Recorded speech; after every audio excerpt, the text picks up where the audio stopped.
Dear students, ये lecture 3 है set theory का, जो हम लोग क्लास 11th के लिए पढ़ रहे हैं। सेट थ्योरी पहला यूनिट, और उसका ये लास्ट लेक्चर है। तो पिछले लेक्चर में हम लोगों ने क्या पढ़ा था? हम लोगों ने पढ़ा पावर सेट के बारे में, यूनिवर्सल सेट के बारे में, इंटरवल्स के बारे में, ये सब। और हम लोग का जो ये लेक्चर शुरू होगा, लेक्चर 3, वो वेन डायग्राम से शुरू होगा।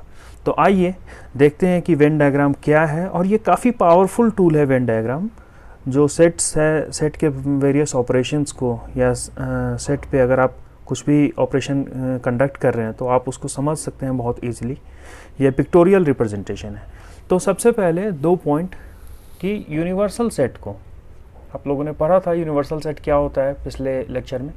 तो यूनिवर्सल सेट को हम लोग डिनोट करेंगे एक रेक्टेंगल से, यूनिवर्सल सेट को डिनोट करेंगे रेक्टेंगल से, और सबसेट्स को या फिर सबसेट किसका, यूनिवर्सल सेट का सबसेट्स को डिनोट करेंगे सर्कल से।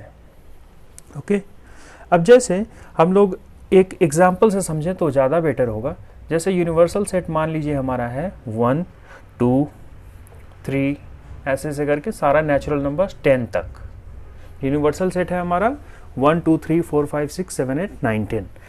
और ए है, एक सेट दिया हुआ है हमारे पास ए, जिसका जो एलिमेंट्स हैं वो है 2 4 2 4 6 8 और 10।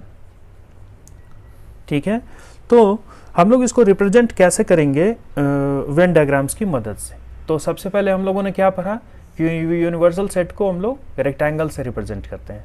तो यूनिवर्सल सेट हमारा हो गया रेक्टेंगुलर, और इसके अंदर जो सबसेट है उसको रिप्रेजेंट करेंगे एक सर्कल से। तो सर्कल के अंदर जो पॉइंट एलिमेंट्स आएगा वो होगा 2 4 6 8 और 10।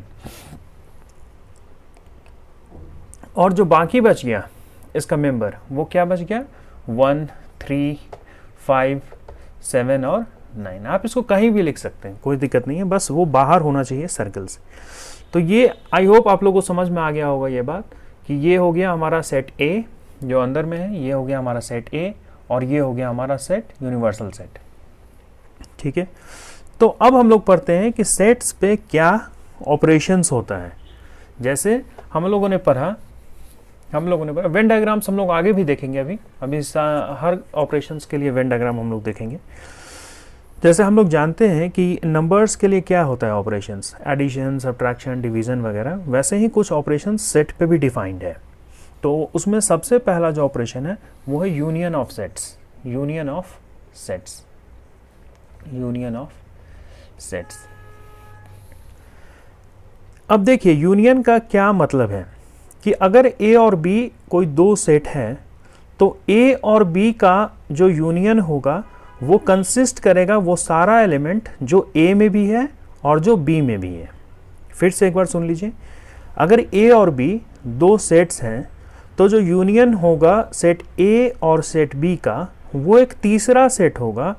उस सेट में सारे एलिमेंट्स होंगे ए के भी और सारे एलिमेंट्स होंगे बी के भी, और कॉमन एलिमेंट्स जो होगा वो बस एक बार लिया जाएगा। ठीक है, आइए इसको एग्जाम्पल से देखते हैं। जैसे यूनियन ऑफ सेट्स का बात हम लोग कर रहे हैं, ए में है हमारा 2 4 6 8। ठीक है, ये ए सेट दिया हुआ है, और बी सेट मान लीजिए हमारे पास डिफाइंड है ऐसे 6 8 10 12। अब अगर हमसे ये पूछा जाता है कि आप बताइए कि ए यूनियन बी क्या होगा, तो हम लोग फिर से उस बात पे फोकस करते हैं जो हम लोगों ने पढ़ा। क्या पढ़ा था हम लोगों ने, कि ए और बी अगर 2 सेट है, तो जो यूनियन होगा ए और बी का, वो क्या होगा, वो एक सेट होगा जिसमें वो सारे एलिमेंट्स होंगे जो ए के भी हैं और जो बी के भी हैं, और जो कॉमन एलिमेंट है उनको बस एक बार लिखना है। तो सारे एलिमेंट्स को हम लोग लिख लेते हैं 2 4। देखिए 6 कॉमन एलिमेंट है, इसे बस एक बार लिखेंगे। 8 कॉमन एलिमेंट है, बस एक बार लिखेंगे। 8 10 और 12। ये हमारा हो गया ए यूनियन बी। तो अब आप मेरे हिसाब से आप लोग अब एक डेफिनेशन लिख सकते हैं इस चीज़ का। तो देखिए मैं डेफिनेशन लिखता हूँ, इससे आप लोग रिलेट करने का कोशिश कीजिएगा अपने डेफिनेशन को। The union of to sets, देखिए यहाँ मैं दो सेट्स का ले रहा हूँ, आप इसे जनरलाइज कर सकते हैं n नंबर ऑफ सेट्स के लिए भी, of two sets A and B, the union of two sets A and B is the set C, is the set C, नाम ले लिया कि सेट C होगा वो, which consists of all those elements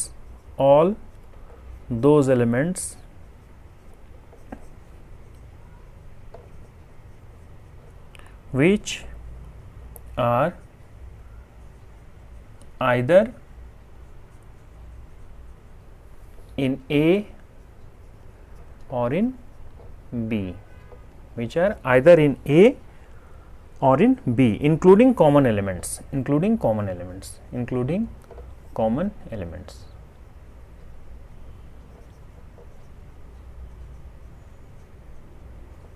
ठीक है, तो ये डेफिनेशन हम लोग लिख सकते हैं। अब अगर हम लोग इसको सेट बिल्डर फॉर्म में रिप्रेजेंट करें तो A यूनियन B, ये सिंबल जो है वो है यूनियन का, देखिए U की तरह लिखा हुआ है ना, A union B is equal to x belongs to A और x belongs to B। ठीक है, तो ये सेट बिल्डर फॉर्म में इसका रिप्रेजेंटेशन हो गया। अब अगर हम लोग वेन डायग्राम्स की मदद से इसको समझने का कोशिश करें तो ये हो गया हमारा यूनिवर्सल सेट, इसके अंदर एक सेट हो गया A और एक सेट हो गया B, ये सेट है A, ये सेट है B। तो जो यूनियन होगा वो क्या होगा, यूनियन होगा यहाँ पे ये पूरा A का पार्ट और B का पार्ट, ये पूरा A का पार्ट और B का पार्ट, ये जो चीज़ है आपका ये हो गया यूनियन। ये क्या रिप्रेजेंट कर रहा है, A यूनियन B। तो आई होप आप लोगों को ये क्लियर होगा कि यूनियन किसे बोलते हैं। अब आगे चलते हैं, कुछ प्रॉपर्टीज़ पढ़ते हैं हम लोग कि यूनियन का कुछ प्रॉपर्टीज़ है वो क्या क्या है। तो जो प्रॉपर्टीज़ है उसमें सबसे पहला प्रॉपर्टीज़ लिख लेते हैं यहाँ पे, properties of union of sets of union. तो सबसे पहला जो प्रॉपर्टी होगा वो क्या होगा, ऑब्वियसली जैसा आप लोग नंबर सिस्टम में भी पढ़ते थे कॉम्यूटेटिव लॉ, तो क्या लिखेंगे, A union B is equal to B union A। इसको क्या बोलते हैं, कॉम्यूटेटिव लॉ, कॉम्यूटेटिव लॉ या फिर प्रॉपर्टी। नंबर 2 कॉम्यूटेटिव हो गया। अब दूसरा एसोसिएटिव, तो एसोसिएटिव में क्या होगा, A union B union C, A union B union C को लिखेंगे A union B union C। ठीक है, A यूनियन B को ब्रैकेट में लिखे, फिर बाहर में यूनियन C किए, तो हम लोग इसको रिप्लेस कर सकते हैं ऐसा कि ब्रैकेट B यूनियन C पे लग जाए और A यूनियन बाहर हो जाए। इसको क्या बोलते हैं, एसोसिएटिव लॉ, एसोसिएटिव लॉ। तीसरा प्रॉपर्टी जो है वो है A का यूनियन फाई के साथ, A का यूनियन फाई के साथ। अब आप लोग जानते हैं कि फाई क्या है, एक नल सेट है यानी एम्प्टी सेट है। तो एम्प्टी सेट के साथ अगर यूनियन करेंगे तो क्या आएगा, वो A ही आएगा, और इसीलिए इसको बोलेंगे law of identity element, law of identity element, identity element और लॉ ऑफ आइडेंटिटी एलिमेंट। और phi is the identity of union, phi is the identity of union.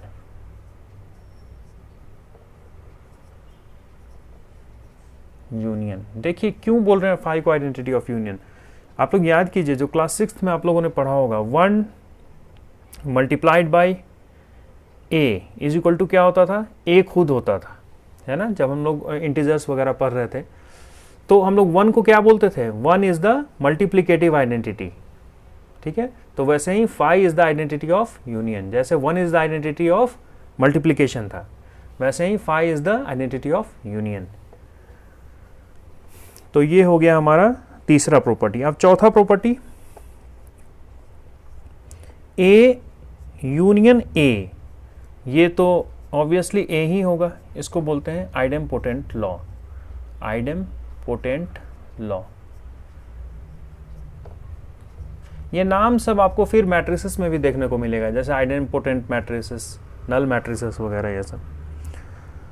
और यूनिवर्सल सेट का अगर यूनियन करें, ये क्या कर रहे हैं, यूनिवर्सल सेट का यूनियन कर रहे हैं ए के साथ, तो क्या मिलेगा हमें, यूनिवर्सल सेट खुद ही मिलेगा। इसको क्या बोलेंगे, law of universal set, law of you.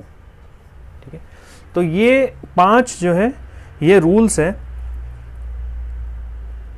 Union का, यूनियन ऑफ सेट्स का। अब हमारा यूनियन वाला पार्ट कंप्लीट हो गया। आगे हम लोग प्रॉब्लम्स में फिर इसको देखेंगे। यूनियन वाला पार्ट कंप्लीट है, अब हम लोग चलते हैं इंटरसेक्शन पे।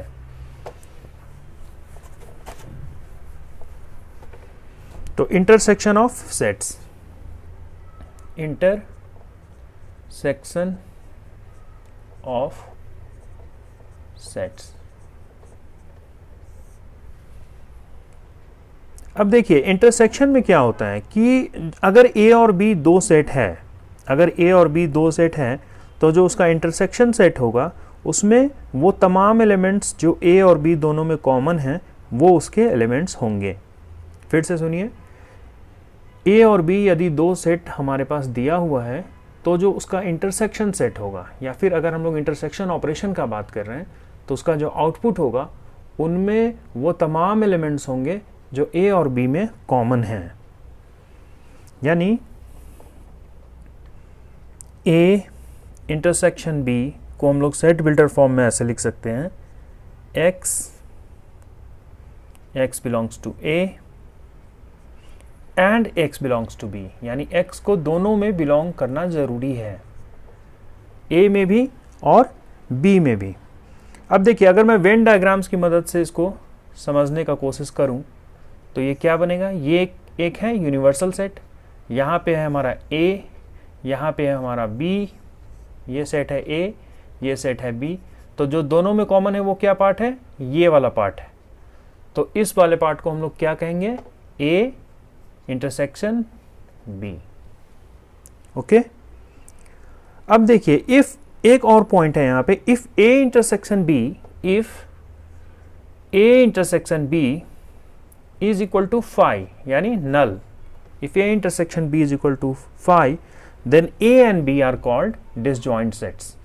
a and b are called disjoint sets. ये इंपॉर्टेंट चीज़ है क्योंकि ये आपको आगे देखने को मिल सकता है कहीं कहीं क्वेश्चंस में या कहीं पे भी। are called disjoint sets. देखिए नाम से ही पता चल रहा है, disjoint मतलब दोनों अलग अलग है, joint नहीं है दोनों चीज़। तो disjoint मतलब दोनों के बीच में कुछ भी कॉमन नहीं है, इसीलिए a intersection b is equal to phi होगा। तो हम लोग बोलेंगे a और b जो है डिसजॉइंट सेट है। अब देखिए मेरा मेन एम यहाँ से है इतना चीज़ पढ़ाने का कि आप डेफिनेशन लिख सकें, सोच सकें डेफिनेशन क्या होगा। तो डेफिनेशन क्या होगा, the intersection of two sets a and b, कैसे डिफाइन करेंगे, the intersection of two sets a and b is the set of all those elements, is the set of all those elements which belong to both a and b, which belong to both a and b। तो क्या लिखेंगे, the intersection, ये definition है, intersection of two sets a and b, two sets a and b is the set of all those elements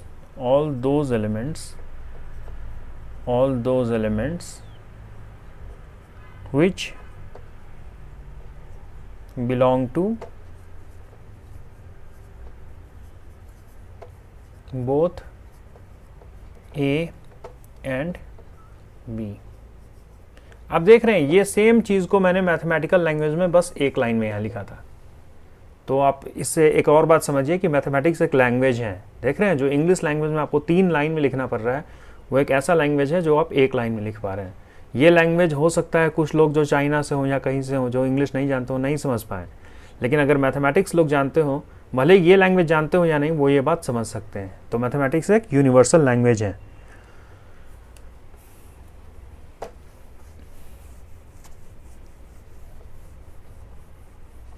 अब जैसा कि हम लोगों ने यूनियन का प्रॉपर्टीज देखा था, वैसा हम लोग देखेंगे इंटरसेक्शन का प्रॉपर्टीज, यानी प्रॉपर्टीज ऑफ इंटरसेक्शन।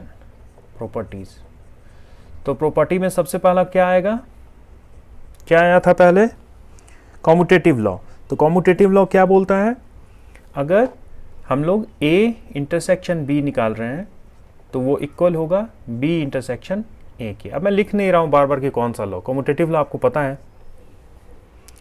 दूसरा क्या आया था, एसोसिएटिव लॉ। तो एसोसिएटिव लॉ को क्या लिखेंगे, A intersection B, A intersection B, अगर हम पहले लिख लेते हैं इंटरसेक्शन B और फिर इंटरसेक्शन कराते हैं C से, तो यहाँ पे ब्रैकेट का ऑर्डर हम लोग चेंज कर सकते हैं, यानी ऐसा लिख सकते हैं कि A intersection B intersection C।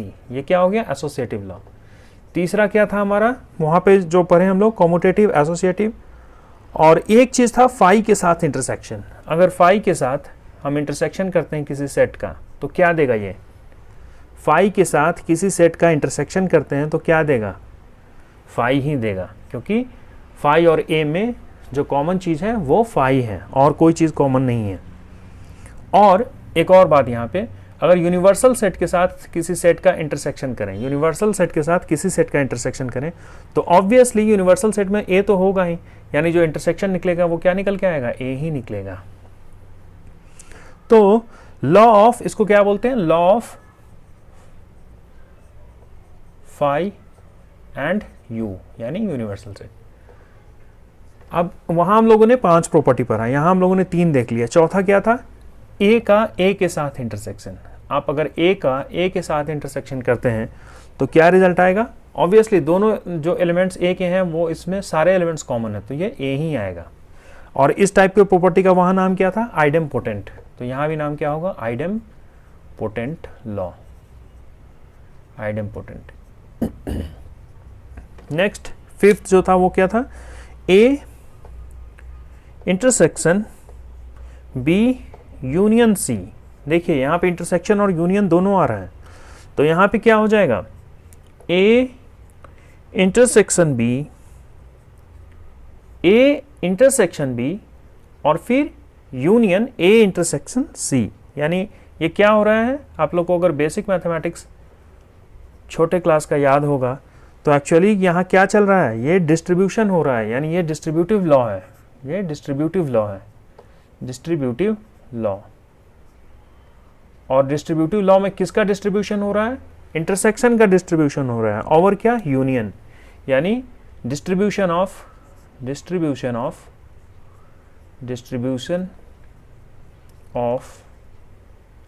Intersection, distribution of intersection over union, ठीक है। रिलेट करके पढ़ते चलने से ना आपको कोई भी चीज़ रटना नहीं पड़ेगा, आपको सारा चीज़ समझ में आता जाएगा। अब देखिए यहाँ पे हम लोग थोड़ा सा वेन डायग्राम्स की मदद से कुछ चीज़ों को समझ सकते हैं। जैसे मान लीजिए कि मुझे बी इंटरसेक्शन 3 सेट दिया है और बी इंटरसेक्शन सी फाइंड करना है। ये यूनिवर्सल सेट हो गया। मान लीजिए ये ए है, ये बी है और ये सी है, सब में कुछ कॉमन है। तो ये ए है, ये बी है, ये सी है। अब कोई कहता है कि बी इंटरसेक्शन सी क्या होगा, यहाँ पे नहीं, बी यूनियन सी, सॉरी। तो बी यूनियन सी क्या होगा, बी और सी का सारा एलिमेंट्स, बी और सी का सारा एलिमेंट्स, यानी ये पूरा पार्ट, सी का ये पूरा पार्ट और बी का ये पूरा पार्ट। ये हमारा क्या हो गया, ये हमारा हो गया बी यूनियन सी, ठीक है। इसी ढंग से अगर हमसे पूछा जाए A intersection B union C, देखिए A intersection B union C, यानी वो पार्ट निकालो जो बी यूनियन सी का कॉमन हो ए के साथ। तो क्या लिखेंगे हम लोग यहाँ पे, कैसे बनाएंगे इस डायग्राम को,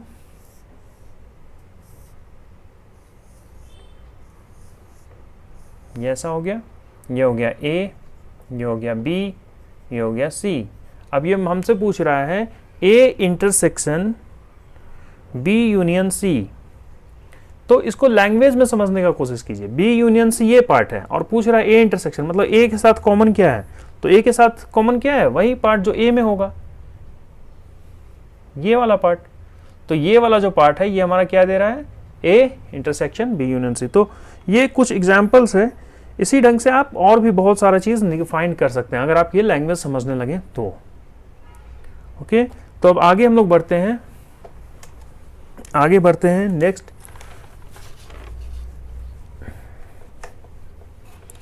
नेक्स्ट टॉपिक की तरफ। नेक्स्ट टॉपिक हमारा होगा difference of sets. Difference of sets, actually हम लोग पढ़ क्या रहे हैं, ऑपरेशंस पढ़ रहे हैं सेट का। तो डिफरेंस ऑफ सेट्स जानना जरूरी है कि सेट्स को सब्ट्रैक्ट कैसे करते हैं, यानी डिफरेंस ऑफ सेट्स।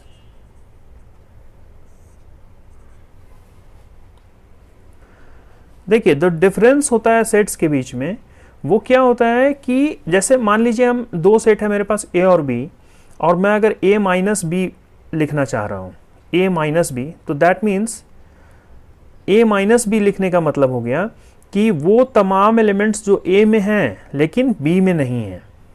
ठीक है, अगर मैं ए माइनस बी लिखता हूं दो सेट में, तो मुझे निकालना है वो तमाम एलिमेंट्स जो ए में हैं लेकिन बी में नहीं है।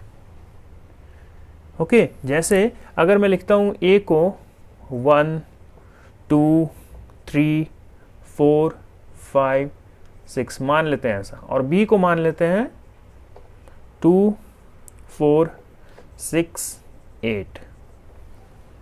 अब अगर मुझसे कोई पूछता है कि a माइनस बी क्या होगा, तो हम लोगों ने क्या भी इसका डेफिनेशन देखा कि वैसे एलिमेंट्स जो a में हैं लेकिन b में नहीं है।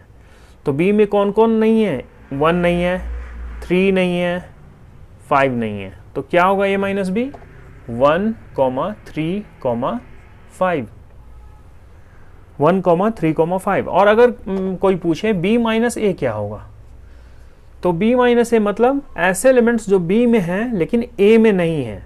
तो 2 होगा क्या, नहीं, 2 तो a में भी है। 4 होगा क्या, नहीं होगा। 6 होगा क्या, नहीं होगा। तो फिर कौन सा एलिमेंट है जो b में है लेकिन a में नहीं है, वो सिर्फ 8 है। तो b माइनस ए क्या होगा, 8। तो आप देख रहे हैं कि सेट्स का जो सब्सट्रैक्शन होता है वो a minus B is not equal to b minus A. a minus B is not equal to b minus A. जैसा नंबर्स के साथ होता था वो चीज़ यहाँ पे नहीं हो रहा है।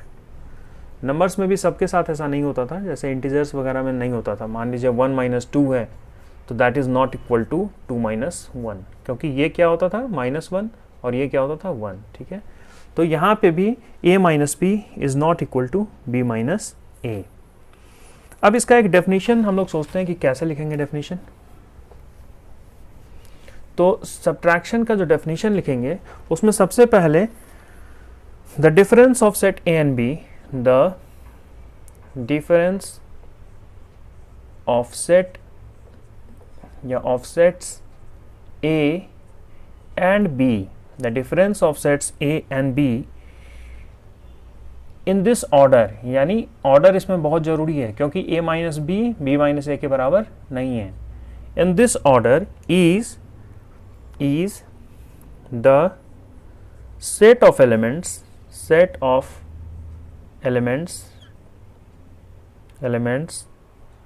which belong to A, which belong to A but not belongs to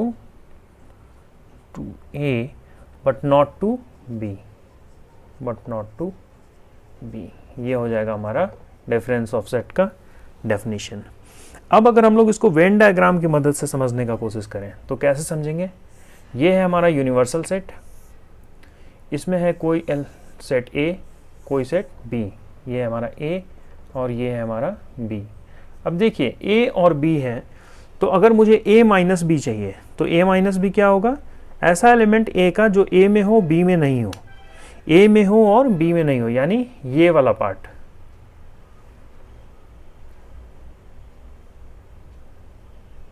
ठीक है, ये वाला पार्ट क्या दिखा रहा है, ये वाला पार्ट दिखा रहा है A माइनस बी। और B माइनस ए कौन सा पार्ट दिखाएगा, B माइनस ए कौन सा होगा, वैसा चीज जो B में हो और A में नहीं हो, यानी ये वाला पार्ट B में हो और ए में नहीं हो। ये सब क्या है, बी में है और ए में नहीं है।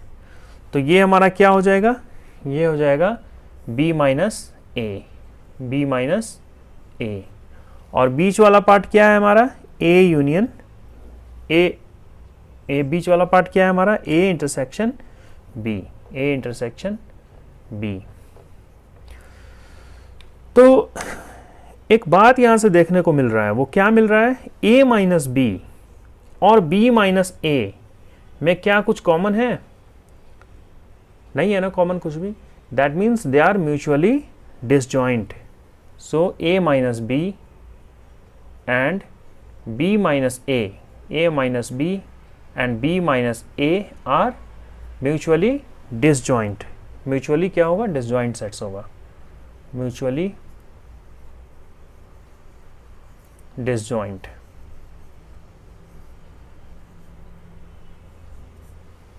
तो I hope difference of sets अब काफ़ी क्लियर हो गया होगा, इसमें कोई दिक्कत अब मेरे हिसाब से आप लोगों को नहीं होगा। अब एक और सबसे इम्पॉर्टेंट टॉपिक है, वो है कॉम्प्लीमेंट ऑफ सेट्स। ये लास्ट टॉपिक है इसका, इसके बाद ये चैप्टर ख़त्म हो जाएगा, ये यूनिट ख़त्म हो जाएगा। तो हम लोग देखते हैं अब कि कॉम्प्लीमेंट ऑफ सेट्स क्या होता है। Complement of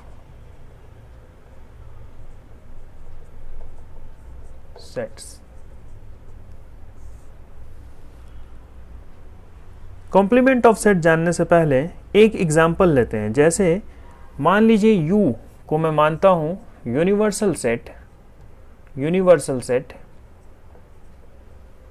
of all natural numbers, all natural numbers. ठीक है, U को मैंने माना universal set of all natural numbers, और A सेट को मैं मानता हूं, सेट A को मैं मानता हूं set of all natural numbers greater than 5, set of all natural numbers greater than 5। तो A सेट में क्या होगा हमारा एलिमेंट्स, A सेट में एलिमेंट्स होगा हमारा 6, 7, 8 ऐसे करके इन्फिनिटी तक। अब अगर मुझे A कॉम्प्लीमेंट निकालना हो तो A कॉम्प्लीमेंट का मतलब हो गया ऐसा एलिमेंट्स जो इस सेट में तो है, यूनिवर्सल सेट में तो है, लेकिन A में नहीं है। तो यूनिवर्सल सेट हमारा कहाँ से कहाँ होगा, देखिए set of all natural numbers है, यानी 1, 2, 3, 4 ऐसे करके इन्फिनिटी तक। तो ऐसा एलिमेंट्स जो U में है लेकिन A में नहीं है, वो क्या क्या होगा, वो होगा आपका 1, 2, 3, 4 और 5 तक। तो ये A कॉम्प्लीमेंट का वैल्यू क्या आ गया, 1 से लेके 5 तक। तो A कॉम्प्लीमेंट को यहाँ पे हम लोग सेट बिल्डर फॉर्म में कैसे लिख सकते हैं, X बिलोंग्स टू U होना चाहिए, एंड साथ साथ एक और कंडीशन होना चाहिए कि X should not belong to A। ठीक है, ये सब करवाने के पीछे मकसद ये है कि डेफिनेशन लिखने में आप खुद समर्थ हो जाएं, या फिर मैं डेफिनेशन अगर बोल रहा हूं तो आपको समझ में आए। तो देखिए, let U be the universal set and A be a subset of U। Let U be a universal set and A be a subset of U। A क्या है, सबसेट है U का। Then the complement of A, then the complement of A is the set of all elements of U, is the set of all elements of U which are not the elements of A, which are not the elements of A. तो A complement is equal to U minus A. तो जो definition है वो क्या हो जाएगा, let U be the universal set and A be a subset of U। A क्या होना चाहिए हमारे पास, सबसेट होना चाहिए, किसका, यूनिवर्सल सेट का। Then the complement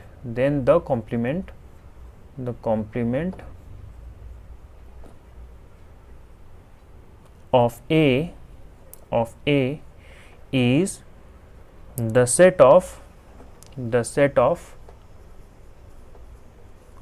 all elements, तो ये डेफिनेशन हो गया हमारा कॉम्प्लीमेंट ऑफ ए सेट का। और यहाँ से हम लोग लिख सकते हैं कि A dash is equal to, यानी A complement is equal to U minus A. Actually ये सब्ट्रैक्शन है यूनिवर्सल सेट से। अब नेक्स्ट पार्ट जो हम लोग देखेंगे वो ये है कि if A is a subset of universal set U then its complement A dash is also a subset of you.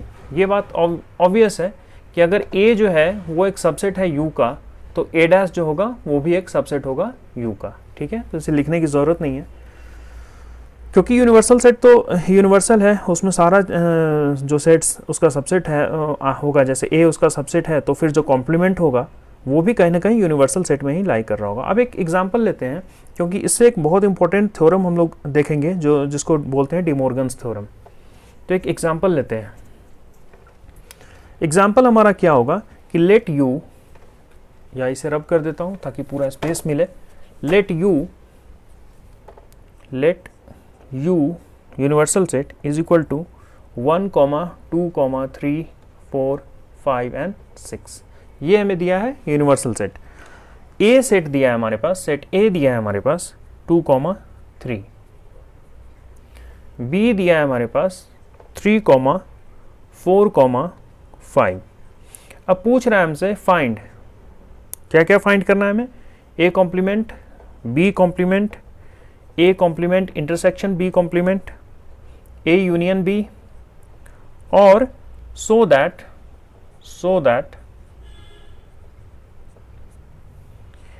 A union B complement is equal to A complement intersection B complement. यही De Morgan's theorem होता है। इसका एक और part है, तो ये हम लोग यहाँ से भी देखेंगे कि कैसे ये आ रहा है।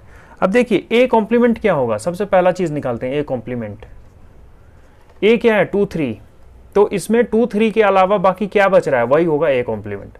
तो 2, 3 के अलावा बच क्या रहा है? 1, 4, 5 एंड 6। तो ये हो गया ए कॉम्प्लीमेंट। बी कॉम्प्लीमेंट चाहिए, तो बी में है 3, 4, 5। इसके अलावा यहाँ क्या बच रहा है? इसके अलावा बच रहा है 1, 2, 6। तो ये आ गया बी कॉम्प्लीमेंट।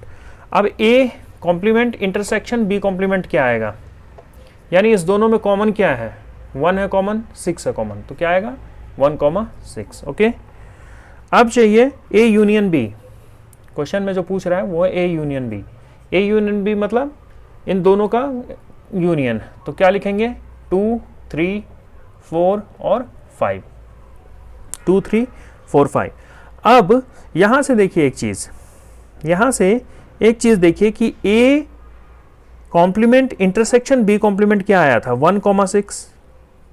और अगर ए यूनियन बी का कॉम्प्लीमेंट निकालें, यानी अगर ए यूनियन बी का कॉम्प्लीमेंट निकालें तो क्या आएगा? यूनिवर्सल सेट में इसके अलावा क्या है बचा हुआ? तो 2, 3, 4, 5 नहीं लेना है हमको, उसके अलावा क्या बचा है? 1 और 6।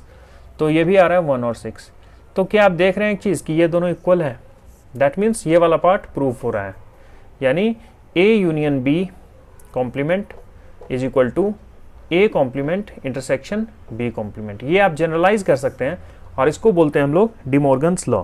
इसमें एक और पार्ट है कि अगर A union B, A intersection B का कॉम्प्लीमेंट निकालें तो वहां जो रिजल्ट आएगा वो होगा A complement intersection B complement. इसका प्रूफ अभी आप लोग जो सिलेबस है उसमें नहीं है डी मॉर्गन्स लॉ का प्रूफ।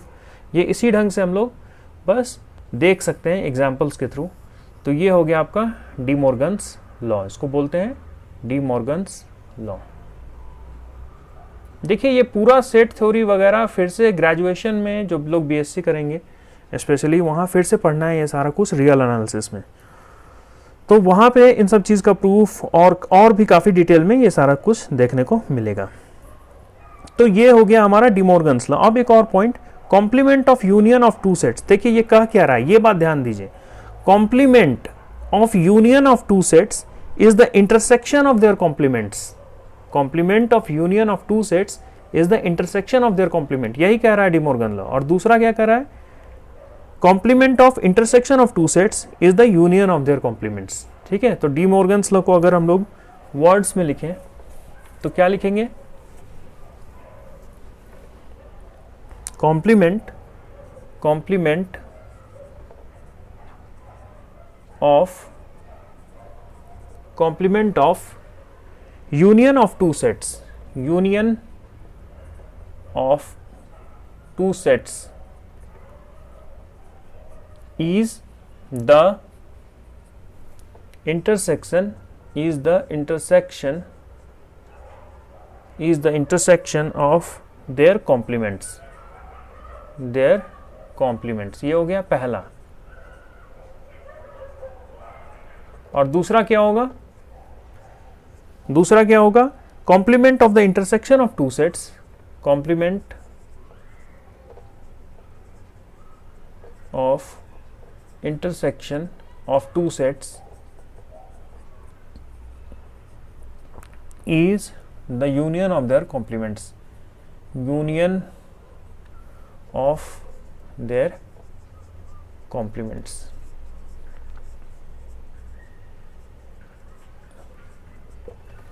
तो ये हो गया दो प्रॉपर्टी डी मॉर्गन्स लॉ का। और एक और लास्ट प्रॉपर्टी है, एक और लास्ट प्रॉपर्टी है, वो क्या है, एक नहीं कुछ प्रॉपर्टीज है और वो देख लेते हैं हम लोग फटाफट कि ए कॉम्प्लीमेंट का अगर हम लोग कॉम्प्लीमेंट लें तो वो खुद ए होता है, पहला पॉइंट। दूसरा point, A union A complement क्या होगा, ए यूनियन ए कॉम्प्लीमेंट हमेशा यूनिवर्सल सेट होगा।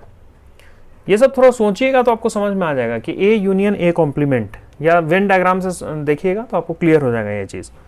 फिर ए इंटरसेक्शन ए कॉम्प्लीमेंट क्या होगा, ये होगा नल सेट फाई। ठीक है, देखिए A intersection A complement, obviously दोनों में कुछ भी ये नहीं होगा ना, कॉमन चीज़ नहीं होगा, इसीलिए फाई है। और ए यूनियन ए कॉम्प्लीमेंट यानी ए और ए में जो चीज़ नहीं है वो सब भी, यानी ऑब्वियसली वो यूनिवर्सल सेट देगा दोनों का यूनियन। तो ये दो हो गया आपका। उसके बाद एक और इम्पॉर्टेंट पॉइंट कि अगर हम लोग नल सेट का कॉम्प्लीमेंट लेते हैं तो वो देता है यूनिवर्सल सेट, और यूनिवर्सल सेट का अगर कॉम्प्लीमेंट लेते हैं तो वो देता है नल सेट। तो इसके साथ आपका जो सेट थ्योरी है वो ख़त्म हो गया। अब हम लोग कुछ बेसिक क्वेश्चंस जो स्कूल लेवल या जो एनसीईआरटी या जो बेसिक बुक्स हैं उसके लेवल का हम लोग कुछ क्वेश्चंस देखेंगे, और उसके बाद फिर हम लोग नेक्स्ट टॉपिक स्टार्ट करेंगे मैथमेटिक्स में। ओके, तो अगर वीडियो अच्छा लगे तो लाइक, कमेंट और शेयर ज़रूर कीजिएगा, और नीचे कमेंट सेक्शन में ज़रूर बताइएगा कि कुछ अगर आप लोग को इम्प्रूवमेंट का नीड फील हो रहा है तो वो सब बताइएगा। Okay, thank you.